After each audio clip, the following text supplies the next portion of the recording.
అందరికీ praise lord. దేవుని నామానికి మహిమ కలుగును గాక. మరొకసారి మీ అందరితో కలిసి ప్రభు మాటలు పంచుకోవడానికి దేవుడు నాకు ఇచ్చిన ఈ చక్కటి అవకాశాన్ని బట్టి ప్రభుని ఎంతగానో మహిమపరుస్తున్నాను. మన లైఫ్లో ఎప్పుడో క్వశ్చన్ మార్క్ ఉంటుంది. అదేంటి తెలుసా? రేపేంటి మా జీవితం, రేపు ఏం జరుగుతుంది, what is our next plan అని అన్నప్పుడు ఏమోనయ్యా తెలీదు. మీ తర్వాత భవిష్యత్తు ఏంటి అన్నప్పుడు ఏమోనయ్యా తెలీదు. తర్వాత నువ్వు ఫ్యూచర్లో ఏం చేద్దాం అనుకుంటున్నావు ఏమోనయ్యా తెలీదు. నిజమే, మనుషులుగా ఒక్కొక్కసారి మనకుండే మూడు బట్టి, ఒక్కొక్కసారి మనకుండే ఆలోచన బట్టి రకరకాల తలంపులు, రకరకాల మార్గాలు మనం ఎంచుకుంటూ ఉంటాం. ఒక్కొక్కసారి మనకి ప్రమాదాన్ని కలుగు చేస్తూ ఉంటాయి.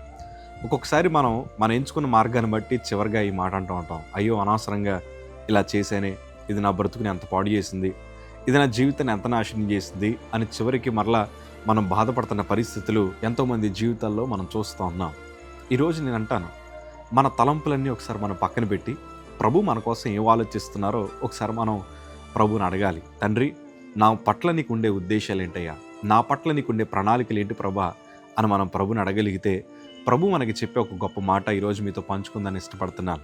ఇర్మియా గ్రంథము 29వ అధ్యాయము 11వ మాట చదవగలిగితే, నేను మిమ్మల్ని గురించి ఉద్దేశించిన సంగతులను నేనెరుగుదును, రాబో కాలమందు మీకు నిరీక్షణ కలుగునట్లుగా అవి సమాధానకరమైన ఉద్దేశములే గాని హానికరమైనవి కావు, ఇదే యెహోవా వాక్కు.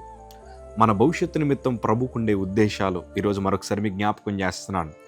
ఆయన మనకి సమాధానకరమైన పరిస్థితులు ఇవ్వాలని ఇష్టపడుతున్నారు. అవి మనకి హానికరమైనవి కావు.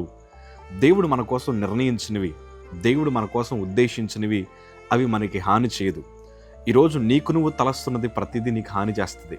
నీకు నువ్వు ఎంచుకున్న ప్రతి మార్గం హాని చేస్తుంది. కానీ మన భవిష్యత్తు తిరిగిన దేవుడు మనకి క్షేమకరమైన పరిస్థితులు ఇస్తానని ఆయన వాగ్దానం చేస్తున్నారు. ఎంత ఖచ్చితమైన ముద్ర అంటే ఇది యెహోవా వాక్కు, ఇది ఫైనల్ డెసిషన్ అన్నట్లు అన్నమాట. ఒక మాట చెప్తాను, మనము ఎన్నాళ్ళు మనకి నచ్చినట్లు మనం ప్రయాణం చేసి చాలా గోతుల్లో మనం పడ్డమేమో, చాలా శ్రమల మధ్యన మనం పడ్డమేమో. కానీ ఈరోజు దేవుని ఉద్దేశాలు ఏంటో మనకు తెలుసు కదా. ఆయన మన పట్ల ఏదైతే ఉద్దేశాలు కలిగి ఉన్నాడో మనకు తెలుసు కదా. ఒక్కసారి మనం ప్రభు మీద ఆధారపడదాం. ఆయన మన పట్ల కలిగి ఉన్న ఉద్దేశాలు క్షేమకరమైనవి. మన బ్రతుకులను ప్రభు చేతిలో పెడదాం. Always choose the best things. దేవుని మీద ఆధారపడి బ్రతకండి.